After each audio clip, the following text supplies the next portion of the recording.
Okay, I'm just gonna start it. I don't wanna spend too much time. If anybody wants me to bring their video on, I've sent a request to everybody. I would like to start out by welcoming everybody to the IAA Candidates Forum for the Township Committee.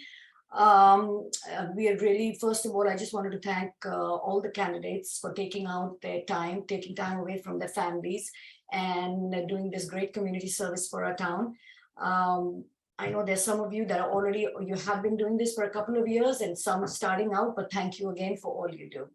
The moderator for today's event is going to be Dr. Yashika Shah, and I'm also going to be there. Miss Chinta is going to be there, and Miss Titi Majumdar is also going to be there. Jyoti is traveling today, so she will not be part of this forum. I just want to go over a couple of the ground rules. Firstly, I have only the candidates, the moderator, and the IAA board members are unmuted. Everybody else is going to stay muted till we get to further along in the forum. So first part of the forum will be the candidates' opening remarks, and each candidate gets 3 minutes for that.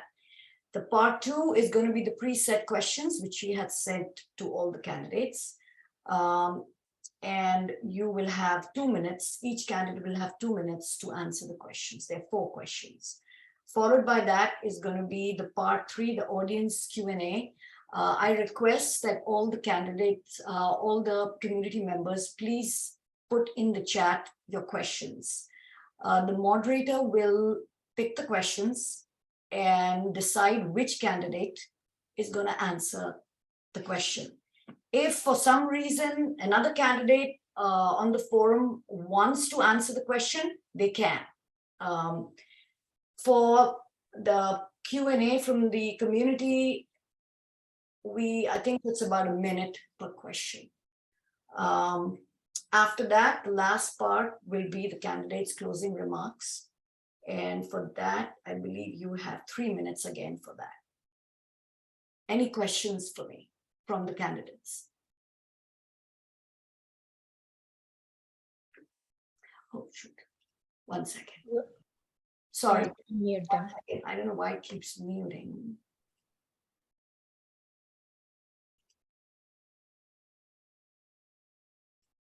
Oyen's muted also. Yes, I just unmuted her. Okay. Are you going to mute and unmute the other candidates when it's not their time to talk? We weren't planning on it, but if we need to, we can do not. that later. I don't know for some reason it's happening right now, but it would be a good idea just in case people are typing their notes. That way it's not distracting. yes. Rupali, are you going to keep all the participants' squares up? It's a little distracting. No, I actually only want you guys there. Okay, because there's some participants we see. Yeah. Not that we don't like them, but there we go. Diane, if you click on the dots, yes, I do hide non-video participants. Yeah, I think so. With it would be good to have at least the candidates, you know, it's up, right? At least this. No, we're not able to do that. The dots are blocked. Have it up here, hit view. I think if you go to the view button on the top right corner and then hit speaker view instead of the gallery view, it should work. Yeah, But then all we see is the speaker. Yeah, no, Yeah, I hear you. that's all. That's why I think so. The gallery view is the best way to do this, because I cannot just have it that only have the candidates up there and not the. So should we get started? I'm going to get started. Let's get started because. Yeah. Before the meeting, we all decided that we're going to start out in alphabetical order, and then I'm going to switch the order as the second person starts and then the third person starts to make it fair. We're going to just rotate who starts and who ends. Okay? So first of all, I'd like to thank everybody who took the time to come and listen to the candidates. And I'd like to thank the candidates for just putting in a lot of time and effort and volunteering to do a job for the community that's really needed. I'm really excited to hear what you all have to say, and I'm going to start with Michael Cohen. You have 3 minutes to give your presentation. Okay.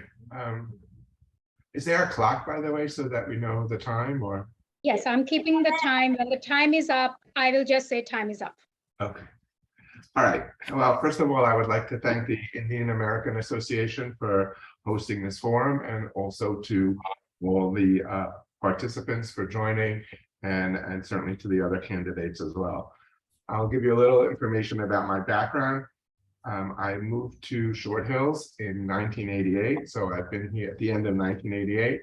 So I've been here nearly 34 years. I raised my family here. I moved here just after I got married, and my wife and I have 2 children that were raised in town. My older son is 32. He went through the Millburn school system, went on to college, and is now married and living in Philadelphia.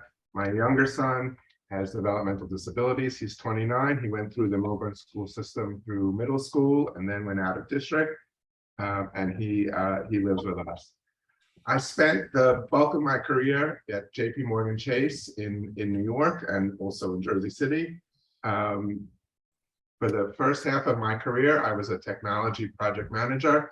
So, excuse me, so I worked on projects supporting the banking group at JP Morgan, and led teams and built consensus and made sure that projects were delivered on time and on budget. About 2/3 into my career, I made a switch and I joined the government reporting group. And so I worked preparing reports that were given to the various regulatory agencies like the SEC and the Fed. I retired a few years ago, and after I retired, I reignited my interest in politics and started to become more involved. That was in 2018. I started attending the sessions that were looking at the 7 candidates at the time that were running for Congress, and upon listening to those, I started to get involved in campaigning and started to work with the local Democratic candidates. Over time, I'm currently the treasurer of the Millburn Short Hills Democrats, and I was the treasurer for each of the last 2 Township Committee campaigns. My goal for the Township Committee is to bring back a sense of professionalism to the meetings. I'm sure you all watch them, and they sometimes get out of hand. And I watch them, and I don't think that's how business meetings should be run. And my goal is to help turn down the temperature. I'm not going to discuss the issues now because they will be reflected in the questions coming up later. So thank you very much.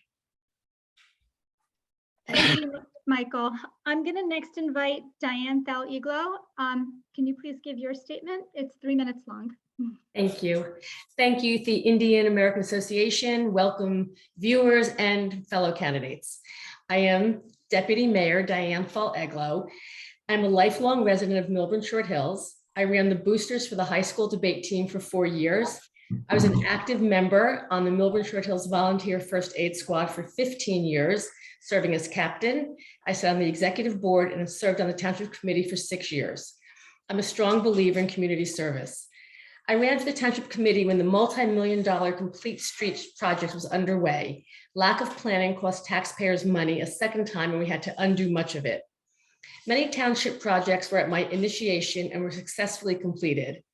The removal of the raised parking, allowing safer parking and better traffic flow, the installation of the new library turf field, the ordinance allowing dogs in Taylor Park, installation of speed humps in and around the South Mountain neighborhood, especially near the school. I will continue to push for this in other neighborhoods. Millburn's YouTube channel, allowing easy access to all of our meetings and saving thousands of dollars. I oversaw safety ordinances, additional always stop signs, and better lighting downtown. I supported the Green Initiative, resulting in the plastic bag ban a year before mandated by the New Jersey state, and had Millburn sign on with an energy aggregation consortium for our residents. I'm working with the traffic engineer to install better safety measures at the Short Hills train station. We'll talk about that later. When I was mayor, it was the first time in 10 years we initiated RFPs to reconsider our town's professionals. I refused to cave to party patronage when I was pressured by the Democrats to hire from their preferred firms. Orchestrated by my Democratic opponent, Ms. Romano's husband, a longtime Essex County employee, as is she. The Democrats in the Township Committee voted to toe the party line and denied me all committee appointments. I was Liz Cheney'd by my party. I want to continue to represent our residents' best interests, but with their input. We must come together as a community to tackle looming issues such as amending the unfair fair share housing settlement negotiated by Ms. Miggins and Mr. Wasserman behind closed doors. No TC input and certainly none from our residents. No wonder there's such discontent. There are many more instances of party politics overriding sound policy because this TC has chosen county rule over home rule. In my next term, every ordinance will be evaluated based on what is best for the township as a whole. I also am proud to say in 6 years, I missed one 15-minute meeting due to a migraine, and I've sat on every subcommittee except rec and library. So I'm very proud of my record. Thank you. Thank you very much. Going to next invite David Morrow. Hello, thank you to the IAA and the other candidates for attending this forum. We all appreciate it. I am David Morrow. I'm an independent candidate for Millburn Township Committee. My wife and I have lived here for 8.5 years. Our daughter is a sophomore at the Millburn High School. I served on the Millburn Township Planning Board for over 2 years.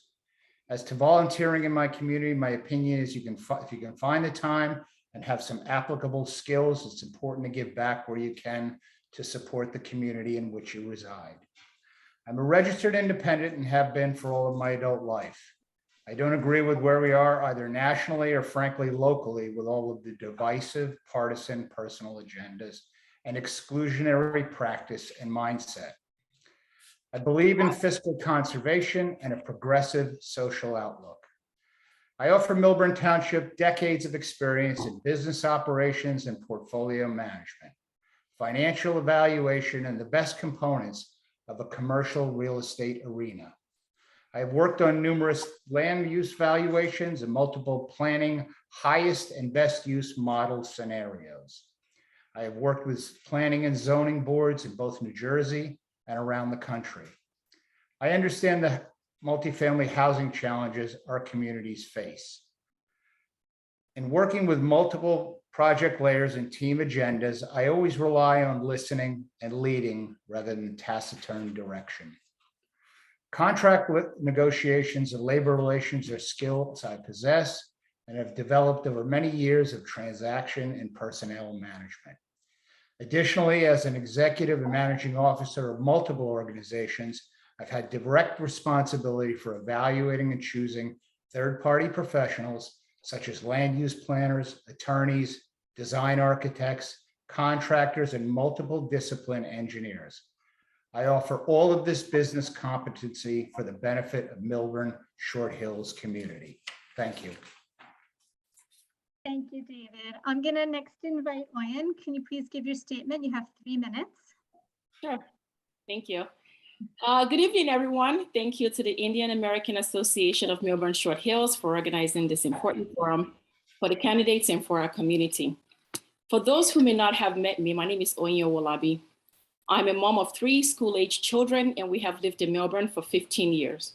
I work as a research scientist in the oncology space. I'm a Nigerian born and immigrated to the US when I was 10.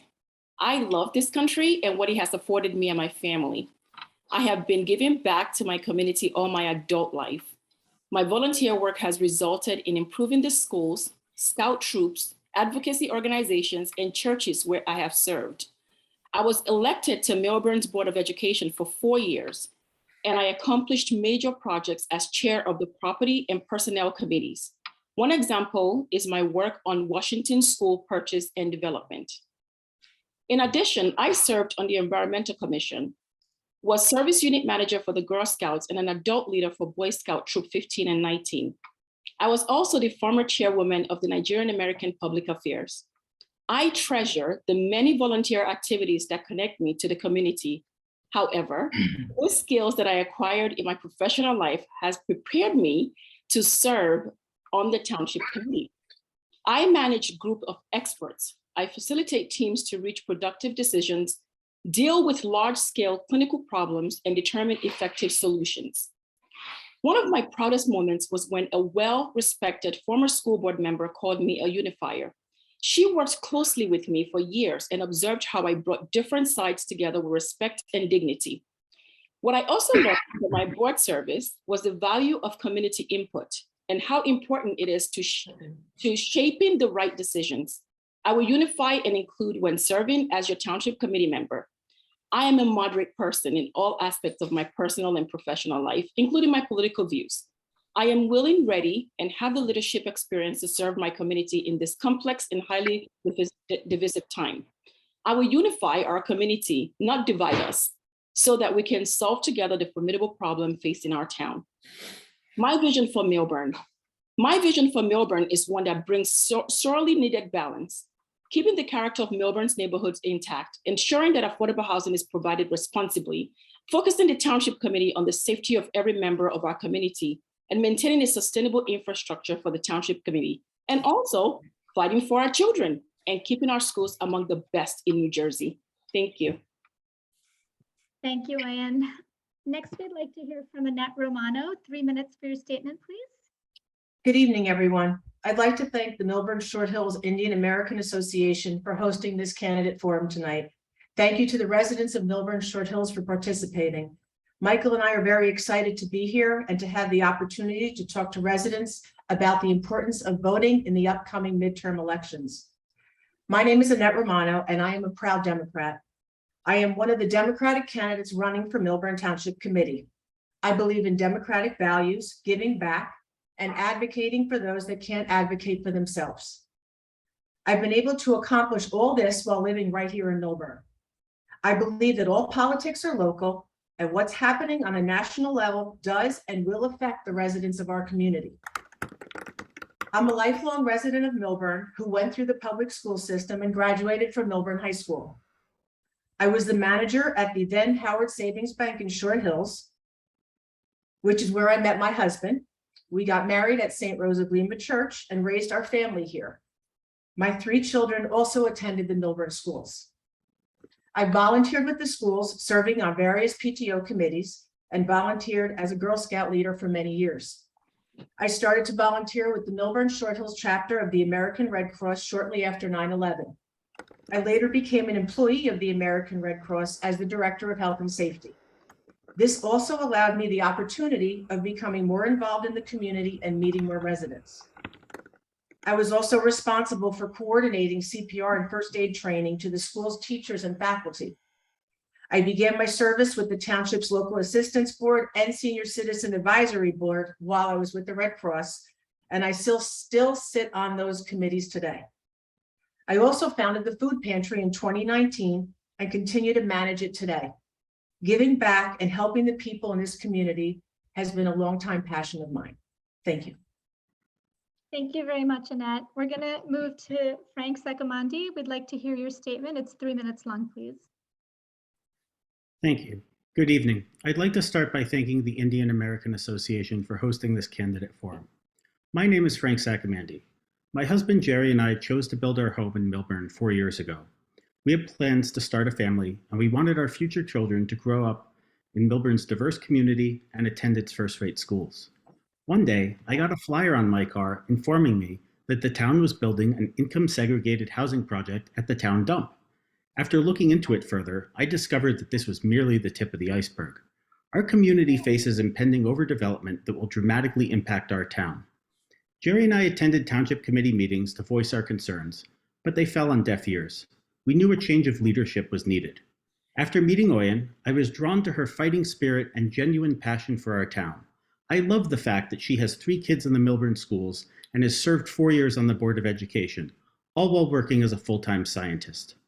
Over the summer, an opportunity arose to join Oyen's ticket. I never imagined running for any political office, but I quickly concluded that I have the skills necessary to help Millburn out of this mess. I'm an IT infrastructure engineer with over 15 years of private sector experience building consensus to address mission-critical problems with diverse global teams. I have managed 8-figure budgets, negotiated large contracts, and managed complex transitions. I approach problems with an engineering mindset and view things through an analytical lens. I don't simply accept consultant advice at face value. Instead, I investigate the facts for myself before crafting solutions. This approach has served me well in my career, and it's the type of critical thinking that we need at this juncture. Our town is in a time of crisis. We need leaders who have the proven business experience and track record to get things done. So I accepted the offer to join Oyen's campaign. However, we still had to address the elephant, or lack thereof, in the room. At that time, I was a registered Democrat. At other times in my life, I have been a Republican. But for most of my adult life, I have been an unaffiliated voter because my political views are very moderate. I had some concerns about becoming a Republican, especially in today's polarized political climate. But after I met with members of the local Millburn Republican Party, I soon realized that all the members I met were very welcoming and encouraging of different political viewpoints. The local party focused on local issues, and their values of promoting a civil exchange of ideas, honesty, transparency, fiscal responsibility, and accountability were principles I could easily stand behind. I also realized that maybe the way to fix our polarized political system is for more moderate candidates like Oyen and me to step up and run for political office and help promote moderate political ideology from within. I am proud to be able to say that this year's Millburn Republican ticket is by far the most diverse and inclusive ticket in this race. Together, Oyen and I will work tirelessly to chart a better way forward for our community. Thank you very much. Thank you very much, Frank. That concludes the opening statements. We're going to move on to the next section of the forum, which is going to be questions that were pre-prepared and given to the candidates. I'm going to ask each question and we're going to go in the same order and just keep rotating. Everybody will have 2 minutes to answer each question. So the first question is about Millburn downtown. Please comment on the current state of Millburn downtown as compared to the neighboring towns. Please share your thoughts and vision on how to bring improvements to the downtown area for the vitality of the businesses. What would you keep and what would you change? So we're going to start with Diane. You're going to be the first one to answer this question. 2 minutes, please. First, we must bring circulation back in our downtown. Return the left turns at Main Street and Millburn Avenue and Main Street in Essex. Return the second lane onto Millburn Avenue by the former Wells Fargo. Return Spring Street to two-way traffic between Millburn Avenue and Essex Street. And this must be done before that development comes online. Finish the entrance to Town Hall Plaza. We have a plan ready to go in Town Hall, and this will add 18 parking spots on Essex Street. Find ways to prevent downtown from being a cut through from Route 24. Prevent large trailer trucks from entering our downtown. Prevent boxcar deliveries from double parking by strict enforcement and issuing summonses. There was the ill-conceived complete streets, essentially closing Millburn Avenue for several months, which hurt our businesses and sullied Millburn's reputation. Then, as the downtown came back, COVID hit. Home shopping skyrocketed and Amazon took over. Then Ida hit. The CID has been instrumental in our commercial district's comeback. Yet Mr. Feld, representing Enzo's owners, the Ursos, continues to claim it's an illegal entity. The only complainant on that lawsuit are the Ursos being represented by Mr. Feld. Not one other commercial property or entity signed on to their lawsuit, costing you, the taxpayers, many thousands of dollars to defend. The CID director is often the first contact for many interested in locating to town. They have successfully brought programming and entertaining to town. The record will show, while I was not in favor of the timing of the CID rollout, in the middle of COVID, the exact time that Governor Murphy shut down all retail and restaurants statewide. But being a politician and a thinking person, one must allow time and alter one's views. It's called positive growth. The CID must stay, but I would amend the ordinance to review how the board is chosen and perhaps make the board, how the board members are selected. I've advocated, oh, okay, sorry. Thank you. Next, we're going to hear from David. Same question, please. 2 minutes. Thank you. If we're going to include a conversation of surrounding towns such as Maplewood Village, Summit, Livingston Town Center, we need to consider the advantages and disadvantages of each downtown or town center grid. Maplewood Village is a smaller and walkable district, basically 4 short blocks along Maplewood Avenue, easy enough to close for pedestrian experience. Livingston has multiple shopping centers and luxury apartments and condominiums at its 4-corner town center, Livingston and Mount Pleasant Avenues. However, it's a very vehicular-centric town, dependent upon a car to move around. Summit's downtown train transit hub is captured through its street grid, traffic calming circle, and traffic lights, some components that Millburn could emulate in its downtown and upper Millburn Avenue districts. This would involve activating more of the Millburn property owners to become part of the Millburn downtown solution, not just those that benefit closing Main Street. When it comes to downtown districts, as a property owner, it's not always about highest net operating income. I get it, they're in business to make a profit, but a longer-term view may reap a more profitable outcome for all. Remember that because of its proximity, Summit shares comparable access to the Short Hills Mall.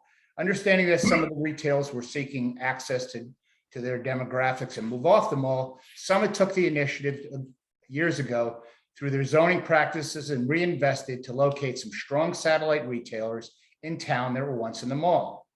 This offered those visiting Summit an experience of a multi-layered shopping and dining destination. Do we want more dining diversity, especially personal service, non-traditional upscale lifestyle merchants in Millburn? You cannot make retailers come. You can offer the opportunity to access the community psychographics and demographics Millburn Township has to offer. It's a tremendous opportunity if we nurture it. Through the establishment of the Technical Review Committee, which my running mate Diane initiated, and the coordinated involvement of the Special Improvement District, business and business community. Thank you. Thank you, David. We're going to ask Oyen the same question. 2 minutes, please. Sure. We should begin by talking to our business owners. I feel, property owners and our residents, then we should look at data from expensive reports. I mean, some of this particular report I'm talking about, we paid for. It was done by Perkins Eastman for the Downtown Vision Plan, as well as the, year 2000's Downtown Master Plan. We can validate those plans for 2023 and beyond with extensive input from residents and businesses. And, we can also develop, detailed plans for what best fits the downtown and other business districts in Millburn. We must seek corporate anchor tenants like, Summit, consultants, hedge funds, tech and other businesses.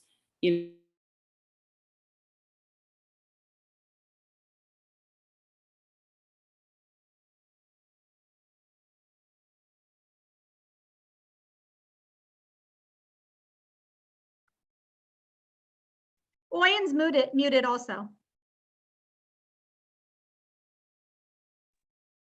So do I start over? Because I don't know where it got muted, so. Oh, and I was on mute. Yeah, okay. Yeah, we'll have to go back. I'm sorry, Oyen. Okay, no worries. I said we should begin by talking to our business owners, property owners, and residents. Then we should look at data from the expensive reports we paid for, done by Perkins Eastman for the Downtown Vision Plan, as well as the year 2000 Downtown Master Plan. We can validate those plans for 2023 and beyond with extensive input, from residents and businesses, and develop detailed plans for what, best fits the downtown and other business districts in Millburn. I also think that, we must seek corporate anchor tenants like Summit Consultants, hedge fund, tech, and other businesses. I feel they will supply a steady stream of purchasing power along with residents. We have office space along JFK Parkway and Morris Turnpike. We have to actively recruit a variety of companies to bring their headquarters and satellites here to Millburn. Summit and other nearby towns have done this successfully, and I think we can too. We must add more elevated dining experience, such as, the common lot, and unique retail offerings, as specialty food shops not found, in other towns. I would like to see a thematic approach, for Millburn's retail offerings, like Summit did, with like their home furnishing and, and other specialty stores. In addition to the vision for downtown, I feel, Frank and I will focus on safety of our residents. This is why we should not move forward with the dome project. This project will paralyze our downtown with excessive unmanageable traffic.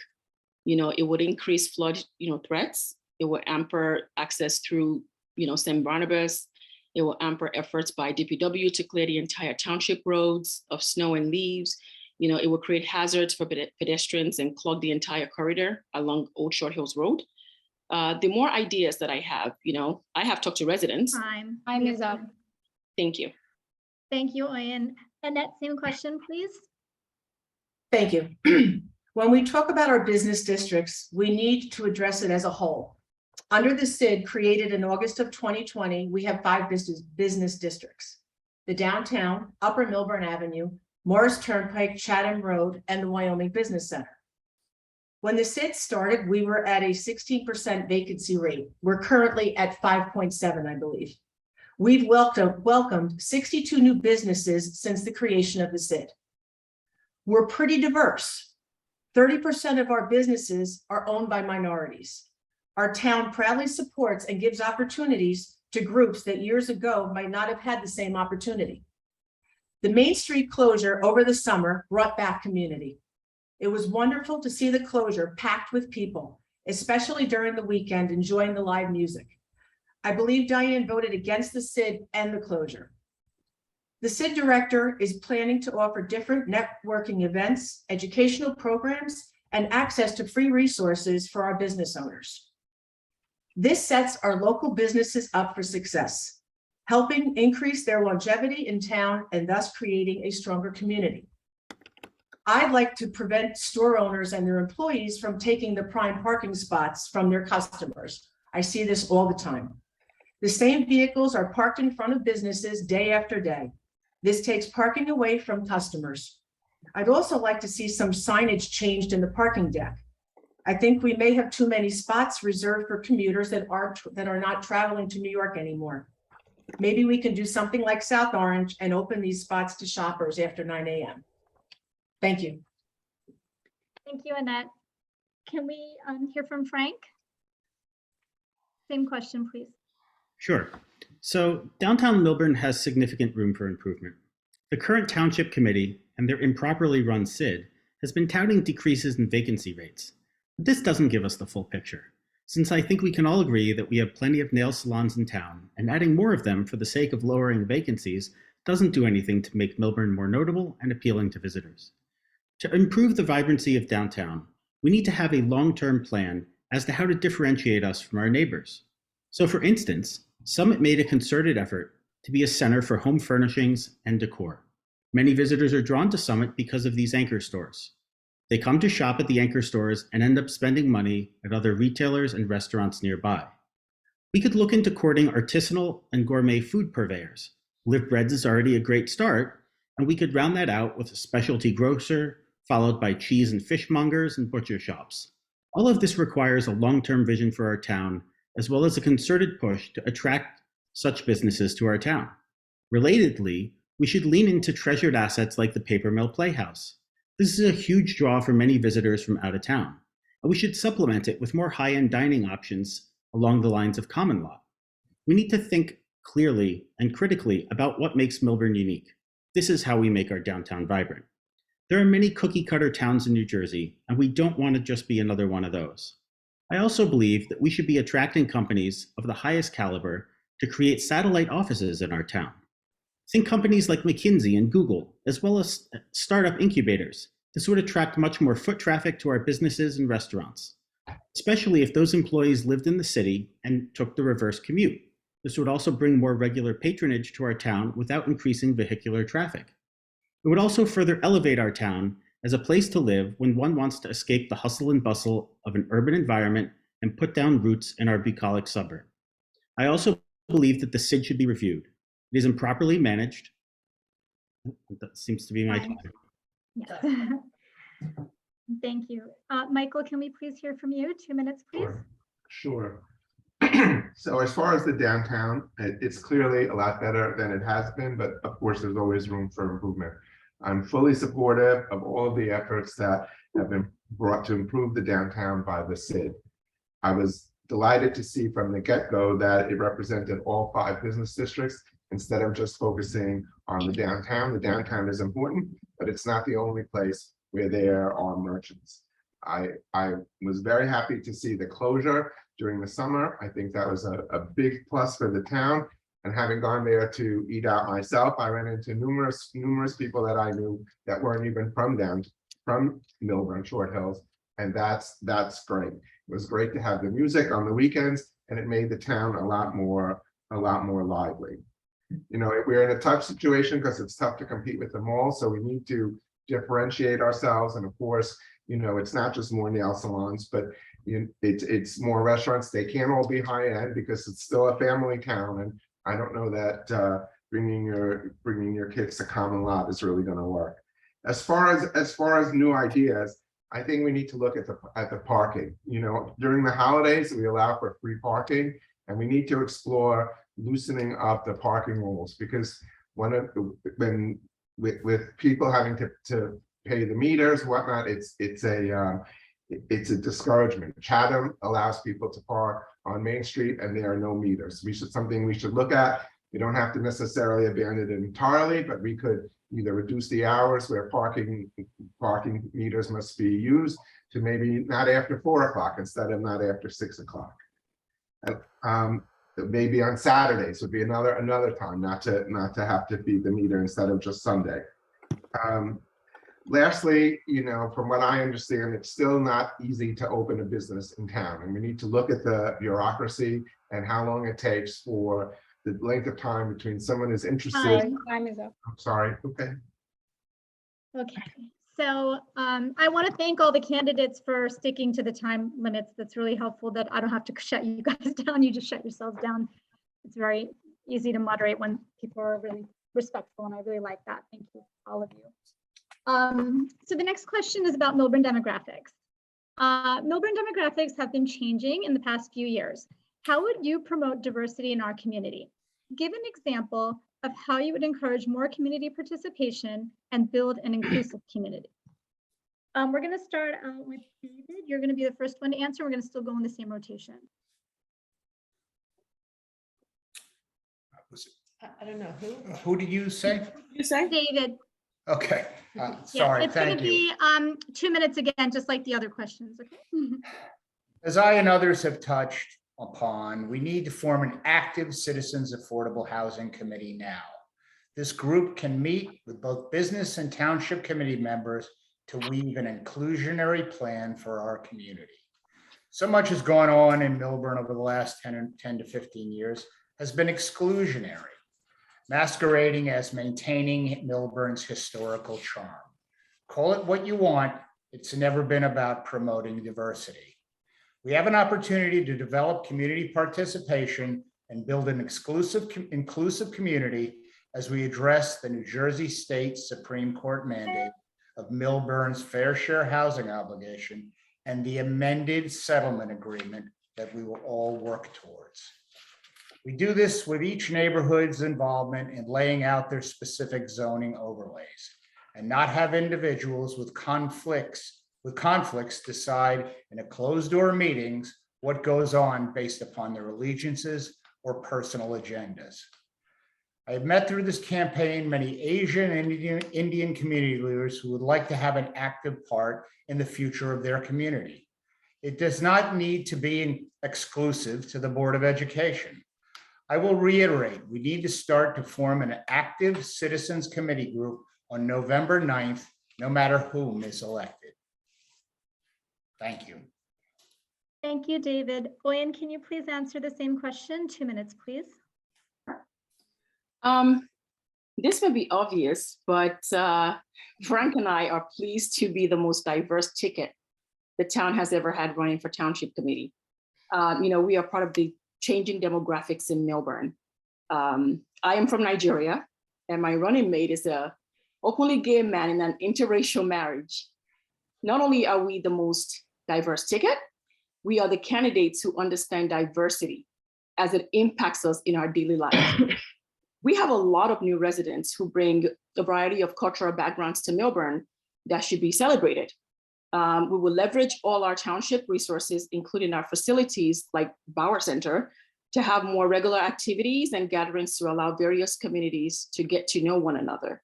And we will ensure that our township calendar includes all cultural events. I mean, we already, have this in our schools with International Day for our kids. So Frank and I will make sure that this is reflected in our calendar. Thank you. Thank you, Ian. Next up, we have Annette. 2 minutes, please. Are we on which question are we on? Diversity. I'm sorry. We live in a very diverse community and we all need to encourage inclusion. Recently, a group of residents approached our recreation department about playing cricket at Glenwood School. The rec department looked into it, saw that the cost was relatively inexpensive and started to proceed, only to be shut down by the Board of Education, who has the final say over the school's fields. Oyen was a member of the board that said no. I would have fought for the group, and I will fight for a cricket pitch as well as a pickleball court. Our community is changing and expanding, and our elected officials need to keep an open mind and work responsibly in addressing these needs. As the Democratic chairwoman, I recognize the need for inclusion and diversity on our township committee and encouraged and supported Sanjeev Vinayak. I am appalled at the Republican recall attempt against Sanjeev. This is nothing more than political theater. There is nothing on the November ballot involving any Republican recall. This is just an attempt by the Republicans to confuse the voters. Thank you. Thank you, Annette. Frank, 2 minutes, please. Same question. Sure. So Oyen and I are probably the two candidates that have moved to town most recently. But we are a small part of the changing demographics and increased diversity our town has experienced over the past several years. My husband, Jerry, is a second-generation Chinese American, and we are a same-sex interracial couple. As such, when we were looking for towns to put down roots and raise our future children, Millburn was an obvious choice because of its diverse and welcoming community, and I am happy to say that it's lived up to our expectations. Nonetheless, there is always more work to be done when it comes to diversity and inclusion. America is a nation founded on an exceptional idea that individuals of all origins, cultures, and backgrounds can be accepted and come together to form a society that is significantly greater and more cohesive than the sum of its individual parts. I hope you'll excuse me for using these cliche terms, but I sincerely believe that we must always promote diversity with an eye towards the melting pot notion of America and not the tossed salad model. America is at its best when all cultures learn from one another through mutual respect and understanding, instead of being siloed within different subcommunities. As such, I would be strongly in favor of an annual multicultural fair that will allow everyone in our community to celebrate all the diverse cultures in town through educational awareness and greater understanding. At this fair, every cultural organization in town would be invited to set up one or more booths where they can promote the various events that they will be hosting each year. The booths could also serve to educate residents about the background and cultural significance of each of these events. This fair could occur at the start of each year and could be organized on a model similar to Rocktoberfest. It should be fun for the whole family and draw a broad audience, not just from residents of our town, but also those from neighboring towns. It would also be an excellent supplement to the existing multicultural education that is part of our school curriculum. Our township committee should also take an inventory of all cultural organizations in the. Thank you so much. We'd like to hear from Michael next. Sure. As I said when talking about the downtown, Millburn's come along, Millburn Short Hills has come a long way from having a reputation as not being welcome to people of different religions and different races. And you can see in the demographics how they've changed over the past few years, and that's all for the better. I think the keystone for promoting this are the various support groups like your own, the Indian American Association, as well as the Chinese Association, and even the newcomers, that's the cornerstone for increasing diversity and for making this one community. I need to make sure that I would want to encourage all of those groups when they hold any of their activities to make sure that they're open to everybody in town and that they market them beyond their immediate membership. I support the activities of the diversity committee, the CETA committee, and as far as that, they've already held a cultural event where there are representatives from several different cultures. I was there. It was very well attended, and it's certainly something that what I would like to see continue and expand in the future.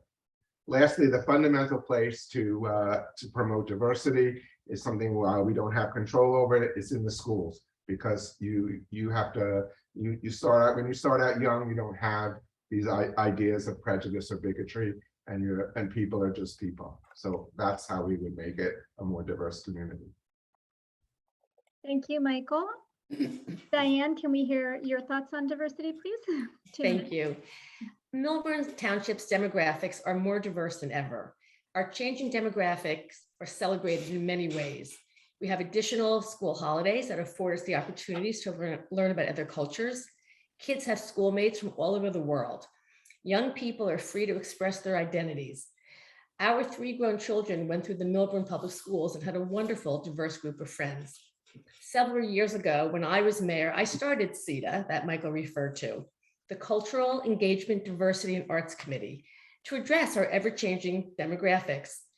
Many of you who lived in town may recall the town implementing my idea using Millburn's paper mill history and decorating large water wheels. Our first project, more than 50 community groups participated. We then had a huge townwide celebration and exhibited all the wheels in our Taylor Park. I was the first mayor to raise the Pride flag, which is a worldwide show of support for the LGBTQ community. These are small yet important acknowledgements and acceptance of our changing community. Our town boards, planning, zoning, and many subcommittees are more representative of our community than ever before. I stand with my running mate that we must start a resident-based community board as we move to our fair share housing obligations. Many years ago, the town was run only by Republicans. Then it turned more Democratic. Now the voter registration has as many unaffiliated as Democrats. Thankfully, we are far from a stagnant community. We should not be classified by race, sexual identity, religion, or party politics.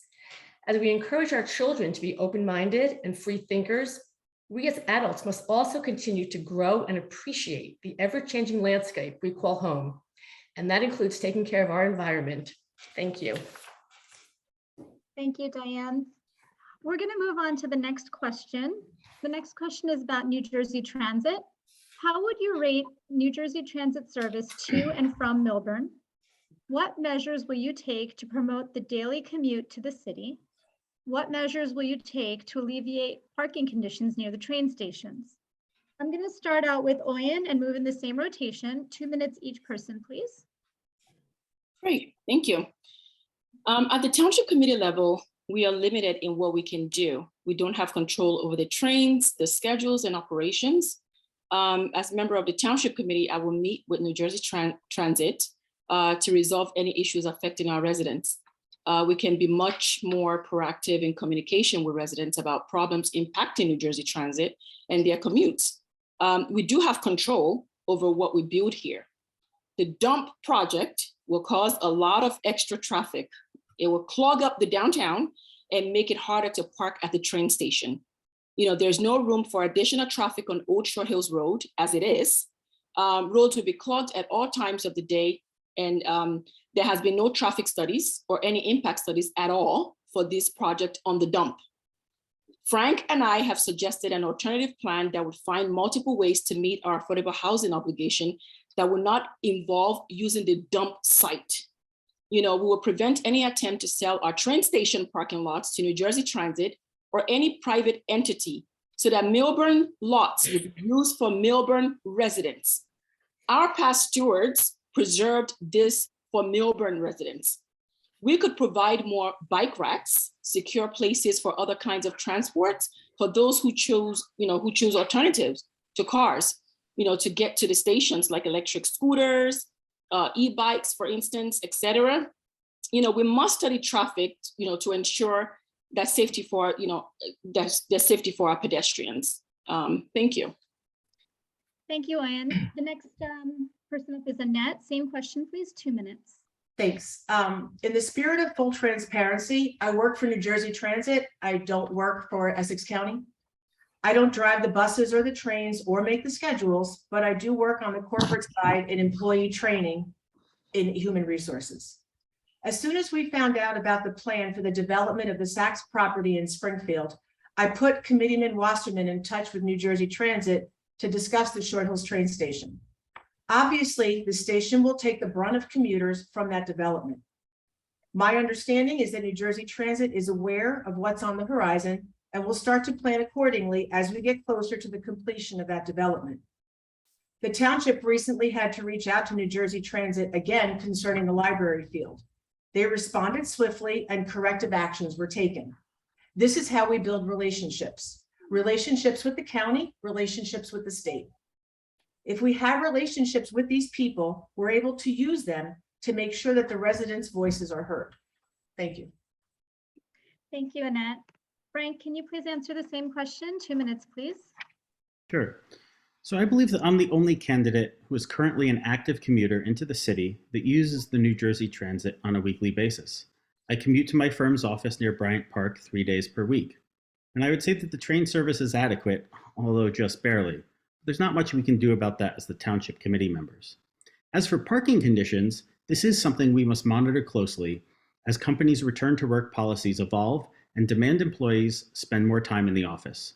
The COVID pandemic temporarily alleviated many of the parking pressures that we used to see.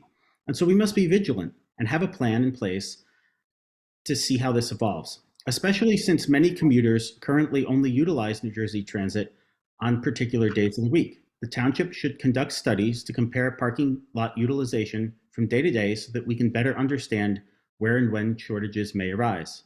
If studies indicate that there is a parking shortage on particular days, for example, between Tuesdays and Thursdays, we could consider running a shuttle service on those days, or perhaps on all weekdays, if that's what the data suggests would be beneficial. We'll also use data in conjunction with outside experts to guide us as to whether there are changes or optimizations that can be made to the train station parking lots. I know Diane is a big proponent of making changes to the Short Hills train station parking lot, but unfortunately, the ideas she proposed at recent township committee meetings don't seem to make logical sense. Diane wants to cut off one of 2 entrances of the main Short Hills train station parking lot, and this seems like a terrible idea. Having a single entrance and egress to that parking lot will cause more traffic problems and will increase congestion. I'm also suspicious of any project Diane puts forth regarding the Short Hills train station parking lot, since she has publicly stated that she thinks the Short Hills train station parking lot should have been used to satisfy some of the town's affordable housing obligations. Let me make this abundantly clear. Diane and anyone else should keep their hands off all of our town's commuter parking lots. Oyen and I commit to ensuring that the Millburn and Short Hills train station parking lots firmly remain in the hands of the Millburn Township. Thank you. Thank you. Michael, can we please hear from you? Same question, 2 minutes, please. Sure. I suspect that of the 6 candidates, I'm the one who has used New Jersey Transit to commute to work more than anyone, although albeit not in the last couple of years. I spent a good portion of my career commuting to Hoboken. That was before even Midtown Direct existed. And then more recently, I commuted to Penn Station, and it's quite a different experience. But as we know, we don't have a lot of control over New Jersey Transit. As for parking, from what I've seen, even with people returning back to work, the demand for the parking lots is not what it once was. It used to be the case that if you didn't get to Short Hills parking by 7:30, you weren't going to find a spot.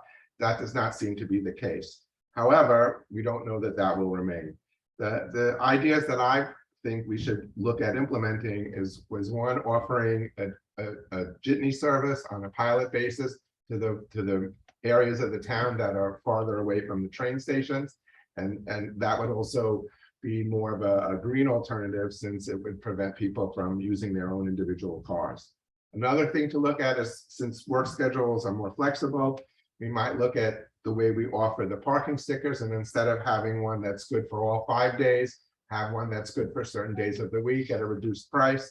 So that would be a better way to manage the space and more economical for the commuter. Thank you. Thank you.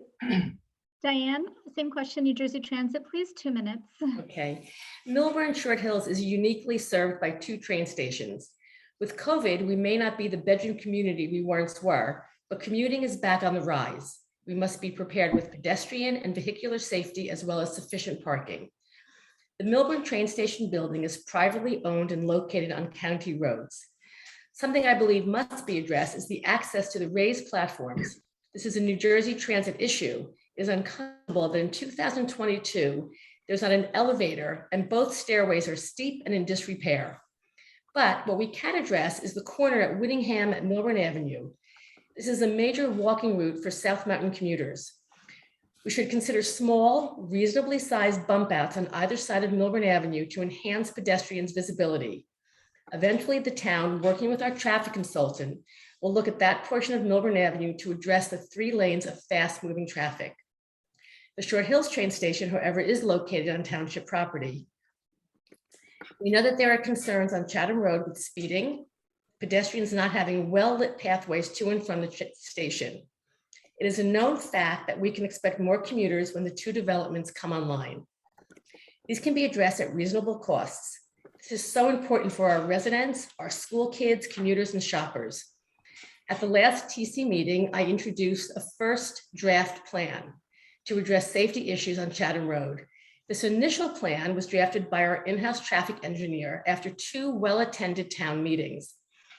It has been reviewed by our traffic consultant, and there are 2 meetings scheduled. Wednesday, October 26th, 6:30 p.m. in person at Town Hall, and a second one on Zoom, November 1st at noon. It is really important that residents attend these meetings to share their concerns and add valuable input. I will also continue to advocate for more all-way stop signs and speed humps throughout the Glenwood section. We have seen their effectiveness in the South Mountain neighborhood. Thank you. Thank you. We'd like to hear from David. Same question, New Jersey Transit, please. 2 minutes. Thank you. In Millburn, we're fortunate to have access to multiple train lines into Newark, Hoboken, Jersey City, and New York. That being said, we're all aware of the challenges New Jersey Transit faces from an economic and infrastructure standpoint in delivering a reliable schedule. Governor Murphy, when he was first elected in 2017, had a platform to make New Jersey Transit a world-class transit system. How's that going? We're just coming out of what has been a 2+ year pandemic. Some components of the commuting experience will forever be changing. However, that should not alleviate our New Jersey legislature responsibility to hold New Jersey Transit culpable for delivering a functional, optimal service. The Millburn Township Committee must continue to engage with New Jersey Transit leadership. In the Millburn community, we can only deal with what's in front of us. Both train stations, especially the Short Hill station, are in need of improvement, both from a safety and a quality of life standpoint. There exists a significant amount of disrepair and unsafe traffic conditions during the daily commute. My running mate, Diane Eglow, has been at the forefront of working on a plan to alleviate some of these concerns. The Township Committee needs to do more. We have an underutilized parking garage at the Millburn train station. We need to better evaluate how the 2 commuter lots function at the train station with parking garage during the daily commute. Is there a need for some physical traffic management individual during the 2-hour commuting times? Now is the time to evaluate that as we begin to return to some regular commuting schedule. We also need to deal with pedestrian safety and vehicular traffic during the morning commute. There currently exists some unsafe conditions on Essex Street with drop-off and pickup. Would physical traffic management or the ability to have 2-way traffic alleviate some of these concerns? There's no panacea answers, but the Millburn Township Committee should be ready to address immediately after the election a committee review and a community involvement in meeting to address our Millburn Short Hills transit component. Thank you. And thank you. Thank you. I think we got through everybody, right? So the next question is the last question that's prepared. After this, we're going to take questions from the audience. This question, if you are elected, what are the top 2 issues that you will address and how do you propose to solve them? We're going to start out with Annette on this one and then same rotation. Thank you. Annette. Oh, Annette. This question actually should be, what are the township residents' top 2 concerns and how would I address them?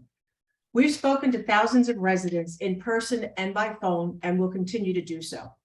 Based on the information that we have gathered and those conversations we have had, the top issue of concern is flooding. I will work with the Flood Mitigation Committee. They are doing an outstanding job. I will listen to residents. I spoke with residents on Saturday who had great information regarding sewers and stormwater runoff that I didn't know about. I told them that I would follow up on their suggestions. I also suggested that they attend a meeting of the Flood Mitigation Committee and raise his concerns as we are all in this together. I plan to work on all levels of government on this issue and work with other communities. As a former Red Cross employee volunteer, I also served on the disaster team. I understand how important it is to be prepared. This is something where we can never let our guard down and always remain vigilant. Again, we need to work together as neighbors. The second issue of concern was public safety. In my opinion, we have the best police and fire departments in the state. We also can't forget our first responders, the first aid squad, and Department of Public Works.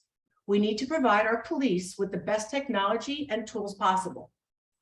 At the last forum, Frank said that we should have license plate readers in town. We already have them, Frank. Our police have stopped numerous stolen cars that come into our town immediately. When stolen cars enter our township, our police are notified and respond. We have to take advantage of the constant changing technology to help our police department and make our community safer. We need to work with our legislators, like we've been doing with my friend Governor Cody, to make sure that laws are enacted to prevent crime and more specifically to prevent car thefts and keep our community safe. Fine, thank you. Next we have Frank. What are the top 2 issues and how would you address them, please? 2 minutes.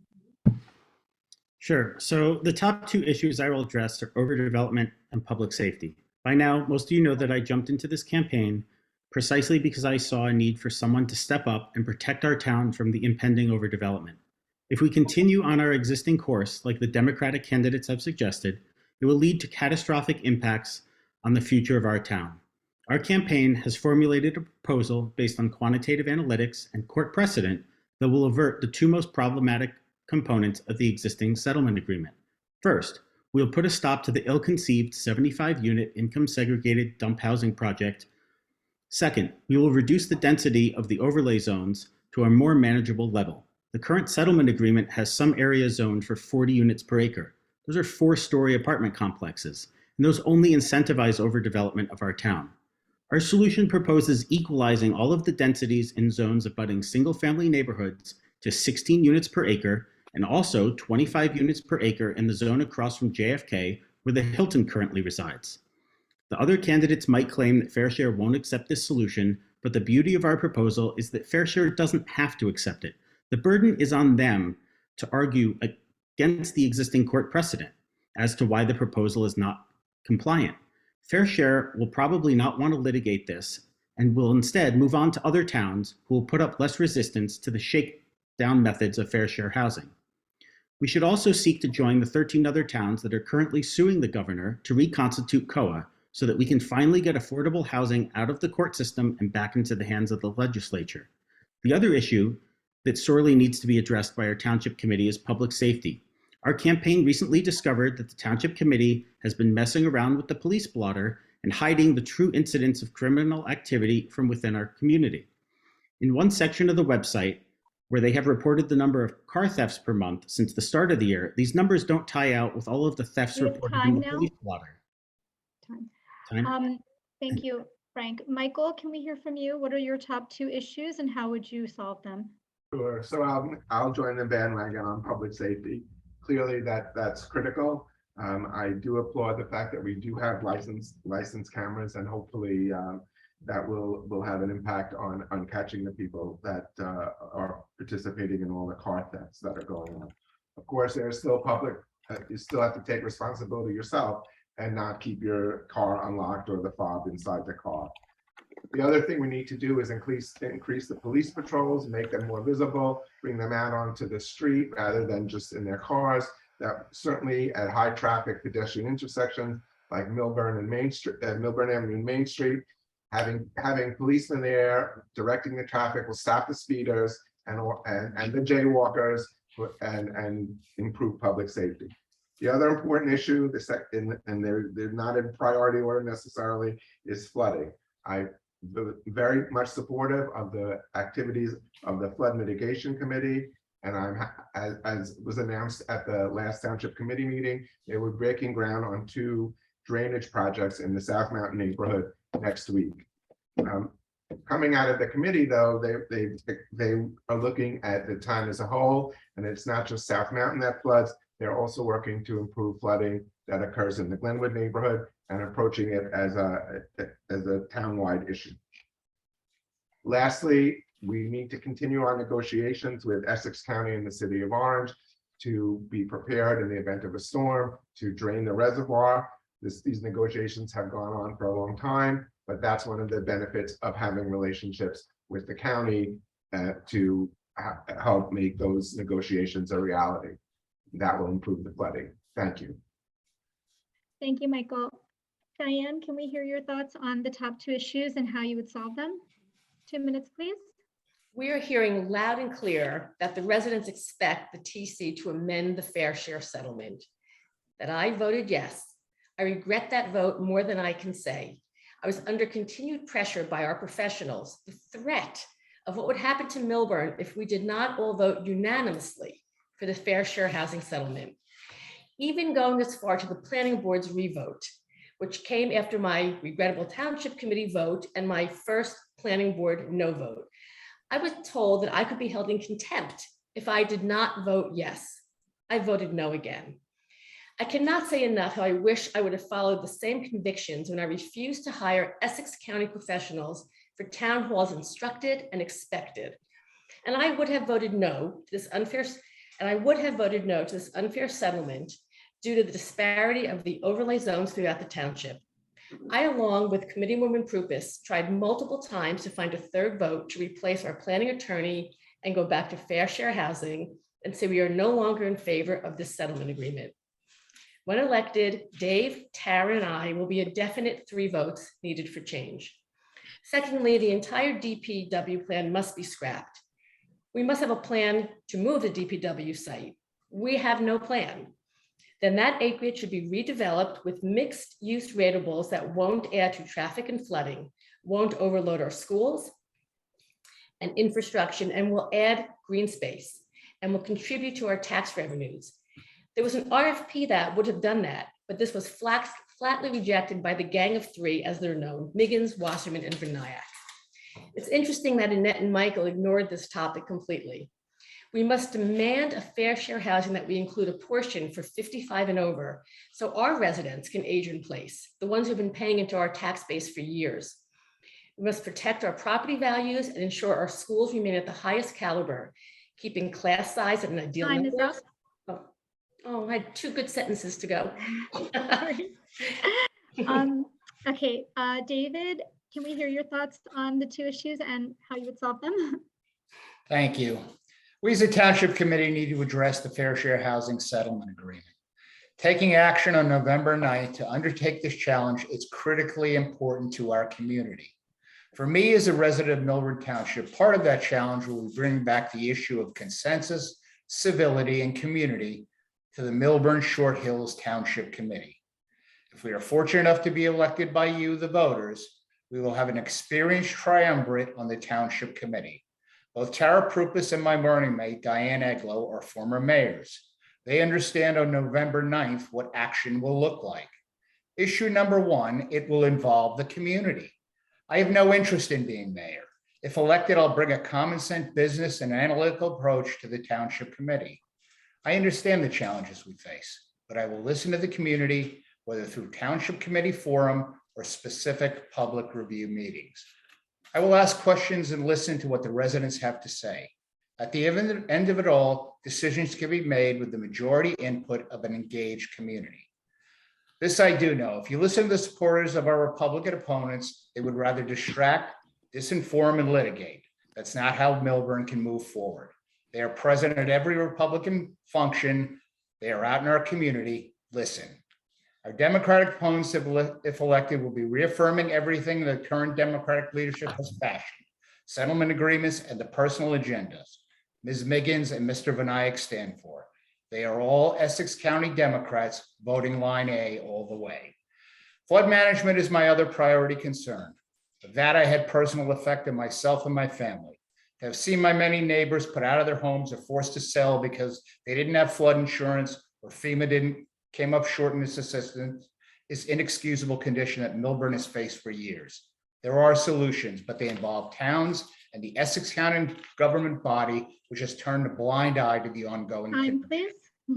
Thank you. Oyen, what are your top 2 issues and how would you solve them? 2 minutes, please. Thank you. I would first like to start by saying Annette's comment regarding the cricket field proves how disengaged she is to the town of Millburn. But then I don't blame her since she does not have any children in our schools. Annette made false accusations about my time on the BOE and the shortage of school fields. I want to be clear that it is important we ensure our actions can benefit as many children as possible. I am an inclusive candidate and I put the interest of residents of Millburn in front of people inside of Essex handlers. Now let me tell you how I will deal with top 2 issues facing our town. We will fight to protect the town from irresponsible overdevelopment that will lead to overcrowding of our schools. I am the only candidate here who have served on the Board of Ed, so I know how that works. And compromising the quality of our children's education, which is why all of us are here, which is why I came from Nigeria to get the top education that I would like to see my children achieve. This is top priority for me. Frank and I will use all means necessary to renegotiate the Fair Share Housing Settlement Agreement to one that is more fair to our town and residents.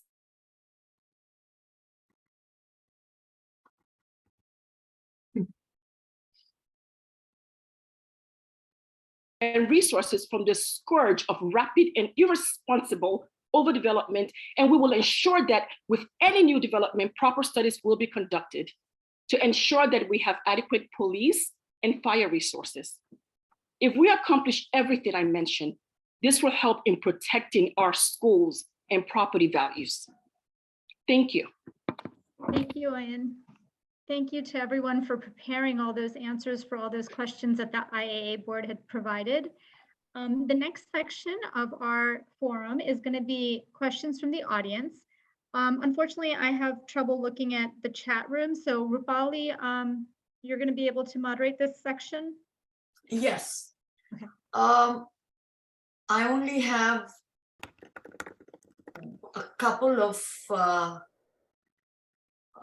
people that are putting their questions in the chat. Do you want to just go rotate the same way we were doing then and just give it to Frank? And then if other people want to answer, they can? Yes, so I am going to get started. I mentioned in the beginning. Okay, so I'm going to read out the first question.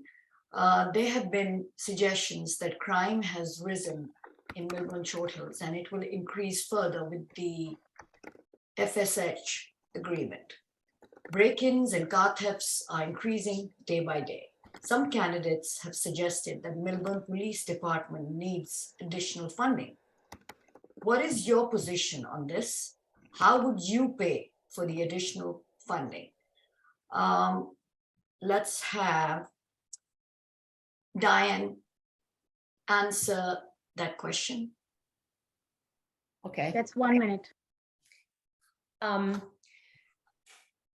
Crime is increasing. We live in a very valuable area. We have access from both highways. We know this. We know a lot of the problem is our residents who are not locking their cars and keeping key fobs in their car. Criminals find the easy targets. if we have to increase police, we've done studies during my 6 years that says that Millburn has a higher police presence than communities of the same demographics. But if something that we need to increase our police presence, we absolutely will. And we'll find the funding because Millburn is in very good financial shape. And we've just spent a record amount of money on license plate readers.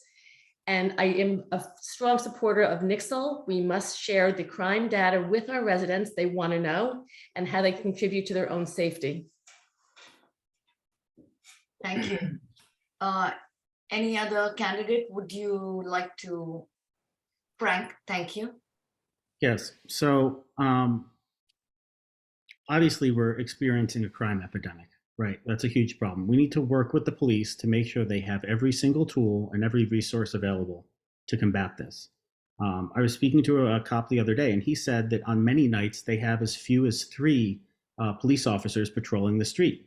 That just doesn't seem like enough given all of the crime that we're seeing. So we probably need to get more officers out on the street. I understand there's some license plate readers that have been put in, but we need license plate readers on the entrance and exits to town. We should also have some at the Short Hills Mall, since that seems to be a popular place for criminals to go. So we need to be able to intercept criminals and stolen vehicles as they enter and exit the town. The other thing that we need to do is, promote better awareness to residents to keep their vehicles locked. And we really just have to work hand in hand with the police to make sure they have everything they need to do their job. Because from what I can tell in talking to some of them, they don't have everything they need. And that's unfortunate. Anybody else?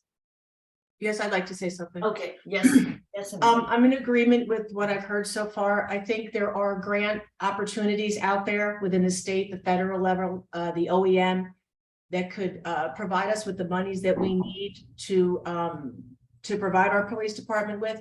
I also think that the Short Hills Mall should secure their own property. We've got police officers constantly going up to the Short Hills Mall dealing with shoplifters. There was a time when I believe they paid the Essex County Sheriff's Department maybe to take care of that, and they stopped that. So now our officers are spending more time up at the Short Hills Mall and less time here. Okay, thank you. I'll go to the next question.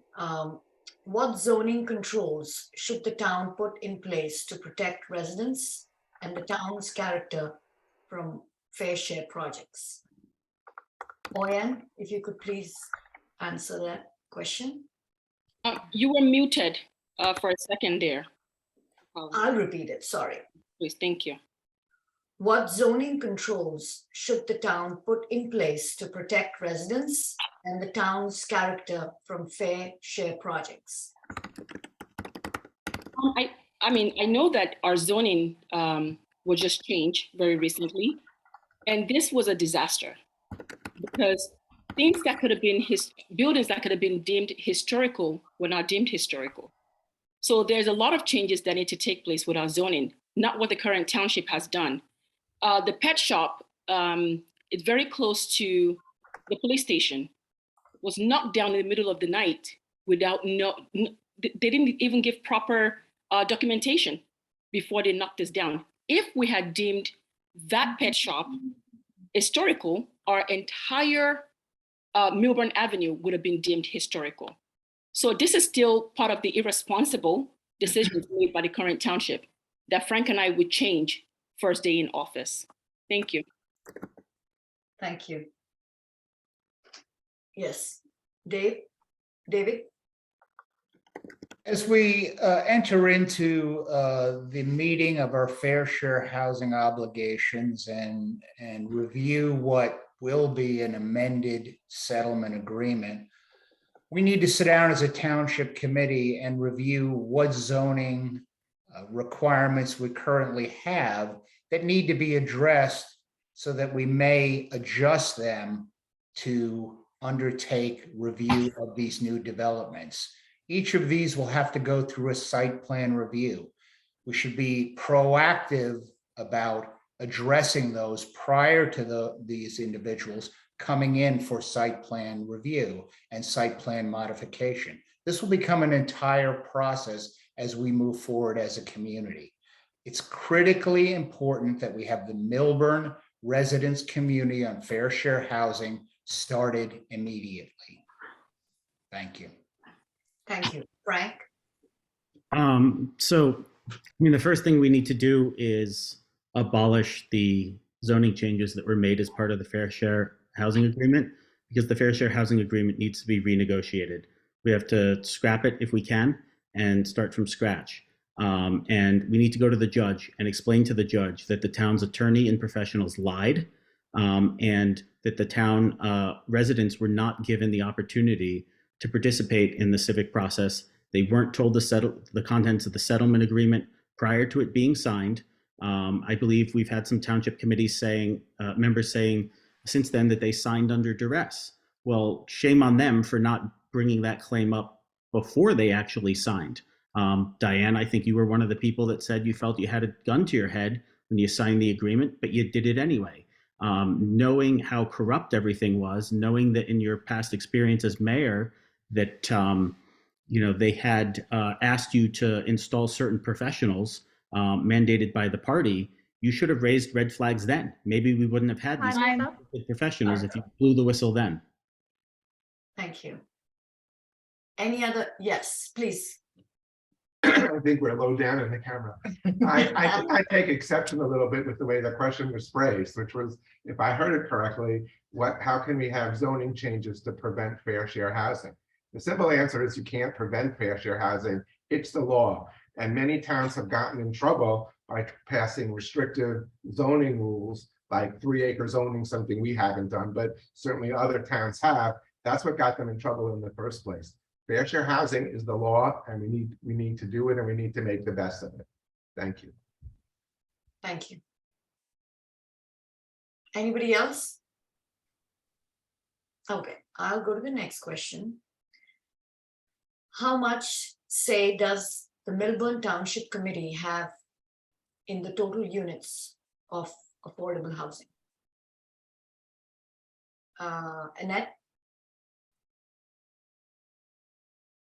I don't believe that the township committee does. I'm pretty sure that that's mandated by fair share housing, and it's not a question that we neglected to answer. But I'm honestly telling you, when we asked residents what their top 3 concerns were, affordable housing wasn't one of them. As Michael said, it's the law. Are we happy with the way things worked out? No. I don't think we really had an option.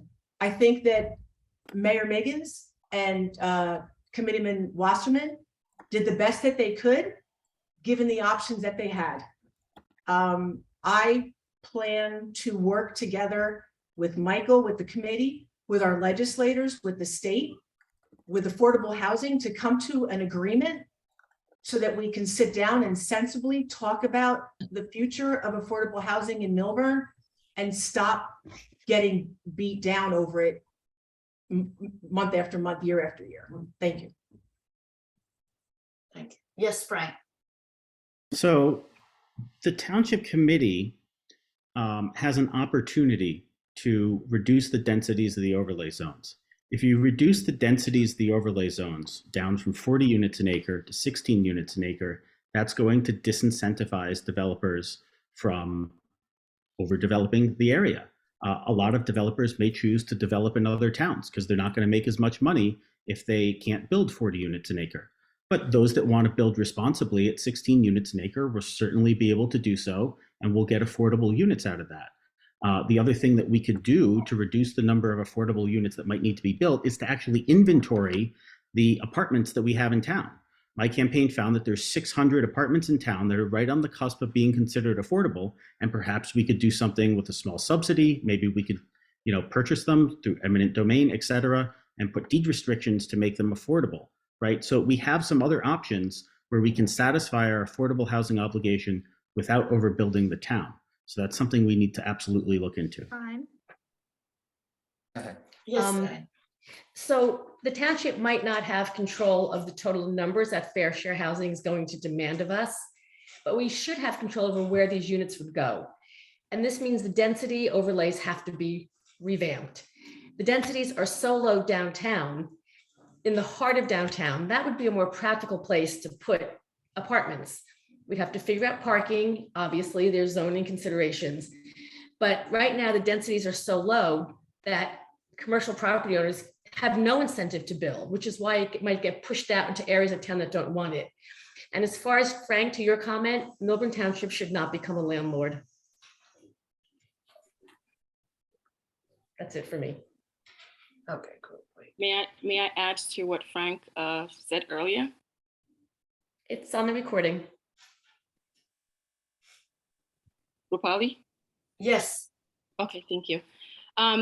You know, in addition to what Frank said, I mean, Millburn got the worst deal in the state. And I would just like for residents to know that if you vote for Romano and Cohen, you would get to see exactly what you see now. Potential for 70% more housing units in Millburn. That's 4,000 more units on the 6,100 we have now. This is unconscionable and wrong for Millburn.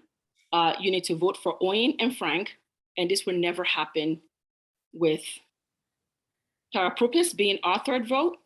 We will make sure that this does not happen, not on our watch. Thank you. great. Thank you. Okay, I'll go to the next question. I'd like to say something. Sure. My hand, Sorry. sorry, Yes. not on camera, whatever. I just didn't understand how market rate units in the 600 apartments could be considered on the cusp of being affordable. We do not have rent control. We do not have income controls in town. The landlords are entitled to charge whatever the market will bear. And the only way to get them to turn their apartments into affordable housing is to subsidize them, or eminent domains to take their property away is clearly something that I could never support. Thank you. Thank you. Okay. I'm gonna go to the next question. Okay, this is an interesting question. As a resident, I believe one of the most important issues facing our town is the animosity within the township committee. If elected, what will you do to bring the temperature down and ensure the TC functions as a team again, instead of the current state of anger and disarray that is having a negative impact on our town? Frank. I mean, I think a lot of the anger that we see at township committee meetings is due to the sheer incompetence and ineptitude of a lot of the leaders that are on the township committee. So I think the way to bring the temperature down is to actually listen to the residents, allow them to have a voice. One thing that I would do is I would bring public comment period to happen twice the meeting, at the beginning and at the end, because I think that a lot of residents get very frustrated when township committee members will, attempt to answer some questions, they'll avoid others, they'll then make comments and statements that then we can't respond to, and that causes people to get very frustrated. I also think we need to have more resident-based committees to help deal with the pressing issues that our town is facing. I also think that if we implemented initiative and referendum, then residents would have the ability to voice their concerns and vote on their concerns without. Sorry. Anybody else would like to? Diane? Yes. Yes, please. I cannot let that stand, Frank. We have the same 5 people coming to the meeting after meeting. The same group of 5 people are the ones who antagonize and ramp up the temperature at the township committee. I've said this at the other debate and forums. It is not a comfortable atmosphere for anybody. We have Frank and Oyen in the audience and their supporters having cameras in our faces, making faces at us, constantly looking to insult. The insulting attitude that has been hit at Committeewoman, former Mayor Prupis, is just not okay. I didn't have that when I was mayor. I had 2 public comment periods. I know that we can bring decorum back to the township committee when you elect Dave and I. Okay, yes, go ahead, David. Yeah, as I touched on briefly, we need to bring back the civility of the township committee meeting. Frank's point about there being more of an open forum to discuss issues is absolutely accurate. However, the committee meetings need to be more regulated from a standpoint of the availability for community members to speak. The constant changing of the agendas, the taciturn attitude, the shutting down of the community voice is something Millburn Short Hills can no longer tolerate and will not be accepted under the new township committee makeup if you choose to vote the independent line C. Thank you. Thank you. Anybody? The Yes, roll, Lynn? please. Yes, honestly, I would like to add to what Frank mentioned, and Diane, your comeback. Diane and the rest of the TC disparage the many residents who come before them. That's why when I ran last year, my theme was, I hear you. You have to listen to your residents. You have to. You don't have a choice. That is why you were elected. There are dozens of people who come to these meetings, pillars of the community. Diane is not telling the truth. She doesn't agree with the people who speak before her, and she has shut the residents down when she takes control. Each and every one of you on that township committee, you have done that. And each and every one of you on the township committee were put in there by Annette Romano. So if you vote Diane and Morrow, you're voting for what Diane has done on township committee. If you're voting Romano, you're voting for the same old stuff. Owen and Frank are the new Time is voice up. to represent Millburn. Thank you. Am I there? Yes, Michael. I agree with some of what has been said, but what hasn't been said is that the decorum and the professionalism starts at the top. And watching the meetings and watching the members of the township committee treat each other with disrespect is also part of the problem, and it needs to stop. Interrupting each other, disparaging each other from the dais is just not the way to run a business meeting. And if Annette and I are elected, that won't continue to occur. Thank you. Okay. Okay. I think so we are done with the questions. Okay, so we'll start with the closing statements. I'm going to pick up Yes. where I left off on the rotation. So I'm going to start with Frank and we'll end with Michael. And so we'll end with Annette and do the same rotation we were doing before. So Frank, you'll have 3 minutes to give us a closing statement. Sure. So I want to first address an outright lie that Annette Romano keeps peddling. Now listen to me very carefully. The Millburn Republican Party is not behind the recall that is occurring. My understanding is that it's being run by a bipartisan group of concerned residents. So I'd appreciate it if Annette Romano would stop spouting those lies. Now, my motivations for running for the Township Committee are pure. My husband Jerry and I intend to start a family and live in this community for the next several decades. We happen to stumble upon a problem that could dramatically alter everything we moved here for: the schools, safety and security, and the bucolic suburban atmosphere. I am running with Oyen to fix the serious issues facing our town. I truly believe that Oyen and I are the only candidates with the relevant experience and qualifications to lead this town out of the mess created by the existing Township Committee, which, as Diane and others have pointed out, was all appointed by Annette Romano. Oyen and I will revisit the disastrous Fair Share Housing Agreement. We are the only team that has published actual viable plans to solve the worst of the fair share housing issues. We will also stop the ill-conceived dump housing project. Our approach to solving the fair share housing settlement issues is data-driven. If our opponents claim it's fear-mongering, it's because they're ill-equipped to crunch the numbers for themselves to discover the truth. Otherwise, why would they so easily capitulate to allowing fair share to steamroll our town in the negotiations? Oyen and I will bring a sense of balance to our currently entirely Democratic Township Committee. A diversity of voices is necessary for good governance. For far too long, our community has been subjected to the pitfalls of groupthink. We need to elect qualified, competent candidates who have a proven track record of critical thinking. I have a proven track record of critical thinking in my career. I have a proven track record of getting projects accomplished on time and under budget. These skills are directly applicable to the Township Committee. We need leaders with business acumen and a quantitative approach to solving problems. As an engineer, my entire job is to solve problems, and that's what I want to do for our town once I'm elected for Township Committee.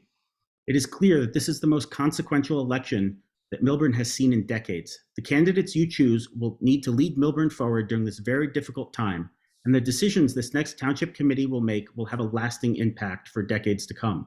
I urge all of you to choose wisely and consider which of those among us have the most skin in the game and the skills needed to lead this town. It's critical for you to select leaders who will represent your interests and not be beholden to special interests or party machine agendas. It's time for new leaders with new ideas to lead our community. Please vote Oyen and Frank for Township Committee. Whether you vote by mail, in person, early, or on election day, find us on Line B, the better way forward. Thank you very much. Thank you, Frank. We're going to move to Michael. Can we please have your closing statement? 3 minutes, please. Sure. First of all, I'd again like to thank the Indian American Association for holding this forum, and thank you to all the participants and the other candidates. As I look through what qualified me to run for office, I looked at my own traits, and I'm a consensus decision maker. I worked for a company for many years where almost all decisions were based on consensus. It was not top down, and I thrived in that organization. I'm someone who's good at listening, and I'm someone who's good at building relationships. I also would like to put an end to what Frank keeps saying about how everybody was appointed by net.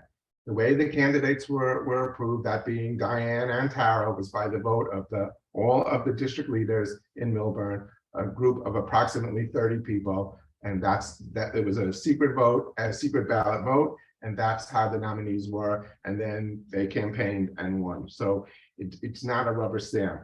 This is my first run for office, and I have no further agenda, and I am not someone that is a party to the Democratic Party machine or anything like that. I'm here to serve Millburn, and that's really where it ends. Thank you very much. Thank you.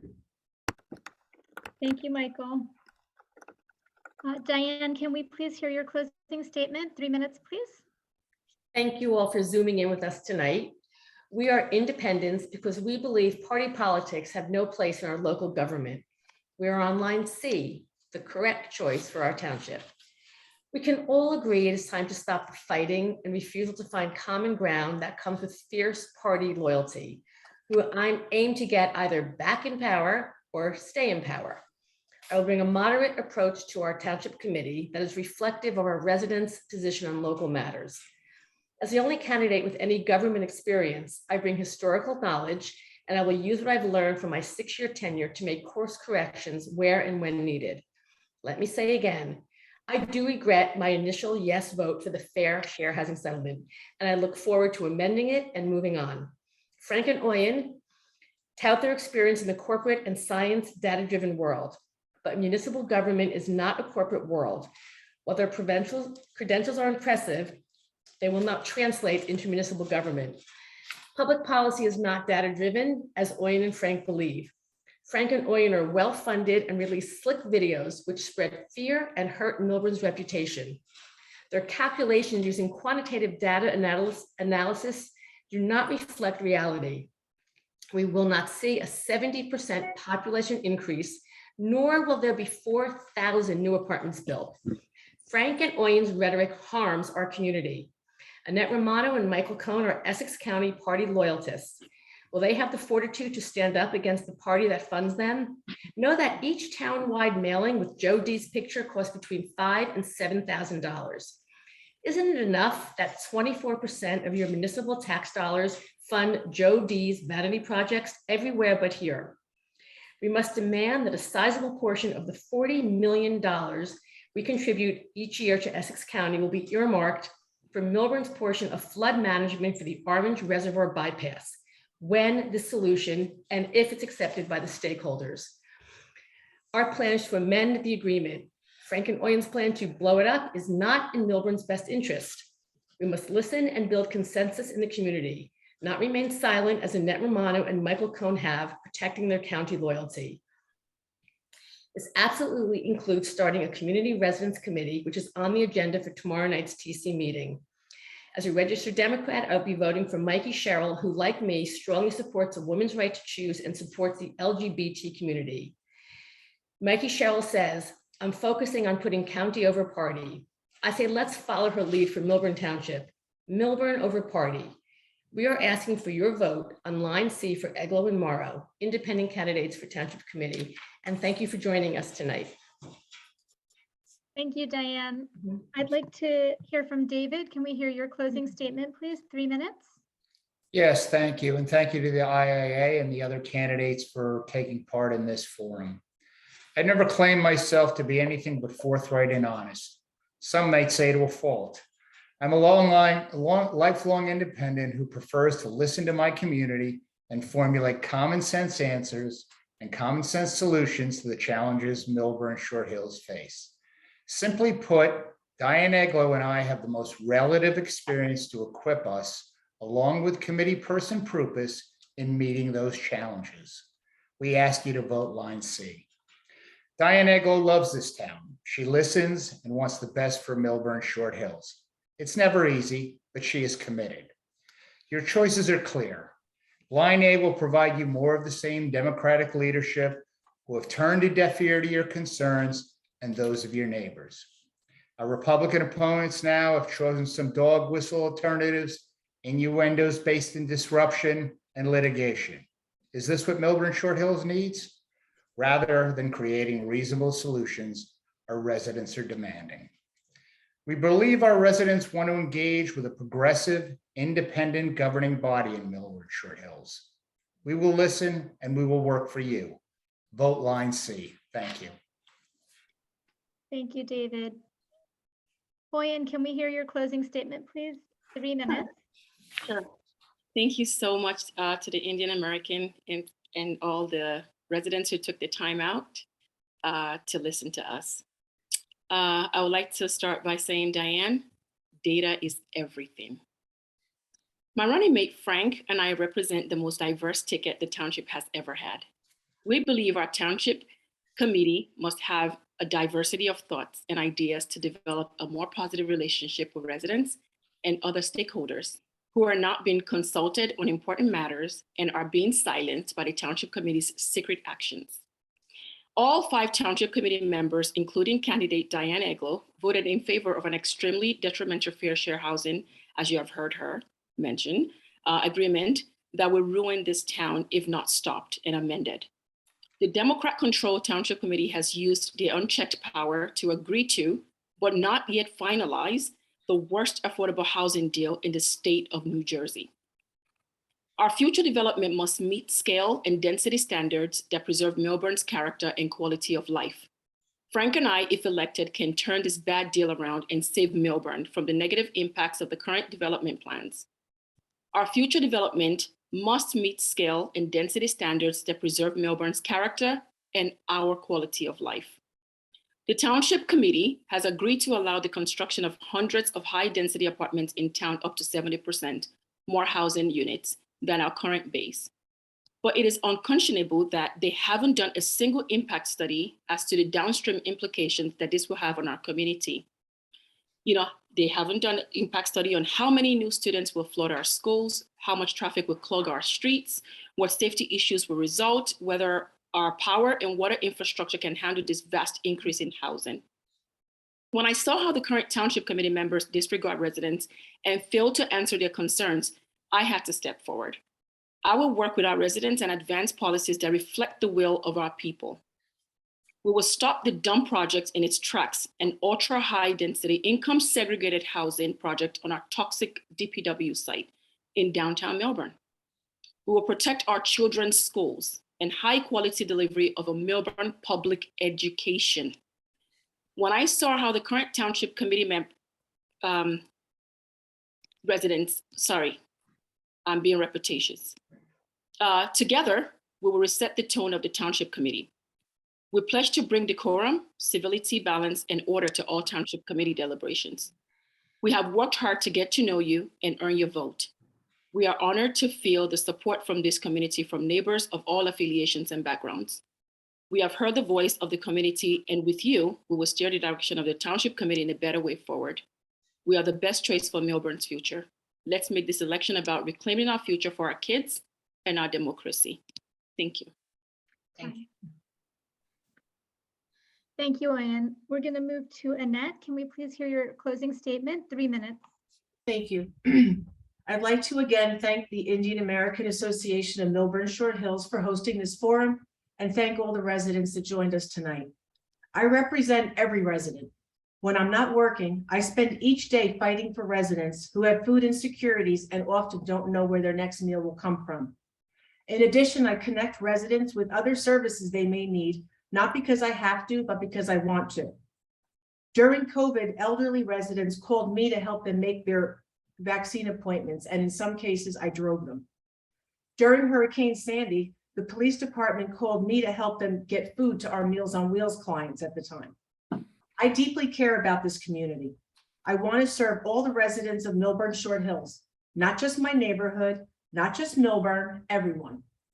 Along with my running mate, Michael Cohen, we want to bring stability back to our Township Committee. Contrary to what our Republican opponents say, that Michael and I don't have skin in the game, after all these years, we're still here. We chose to make Millburn Short Hills our home and raise our children here. We must all stay above the Republican nastiness, be civil, and respect each other. Debate and discussion are fine, but nastiness and bullying are not. There is a clear contrast between Michael and I and our Trump Republican opponents, Oyen and Frank. Don't be confused by the fact that they omit the word Republican from their ads and their lawn signs. Oyen has been photographed with highly elected Republican officials from other states. Frank's fear tactics are taken right from the Trump playbook. Frank, how were you selected as the Republican candidate and just appeared on the ballot? Let's not forget that they showed up at my doorstep, accused me of stealing lawn signs, and mocked my husband. Oyen later called it fake news. Sound familiar? She still hasn't apologized. The Essex County Republicans now have a negative ad against us. Chairman Al Barless, at least spell my name right. Are these the type of leaders that we want? If anyone wants to reach out to me or has any questions, please do not hesitate. Please go on our website, Romano Cohen, and register for our virtual town hall this Thursday night. Lastly, I want to say that all politics are local. Everyone needs to start paying attention to what's happening around us. It all matters. How we vote on November 8th affects us all locally, nationally, including our Board of Ed election. Don't let anyone tell you otherwise. The way your voices are heard is on election day, at the polls or early voting, not on social media or behind the keyboard. I encourage everyone to vote on or before November 8th. Thank you. I want to just thank all of the candidates and the IAA for organizing all of this and for taking the time to prepare all these statements. I want to thank everybody for, despite the fact that we didn't mute anybody, there was no overlapping conversation and everyone was really trying to keep this civil and professional. And I feel like a great sense of community because we have great leaders and lots of wonderful people who are willing to put the time and effort into helping us run the community. So good luck to all of you. And thank you very much for being here today. I appreciate it. Thank you. Thank you. Thank you. Thank you, everybody. Good night, everyone. Good night. Good night.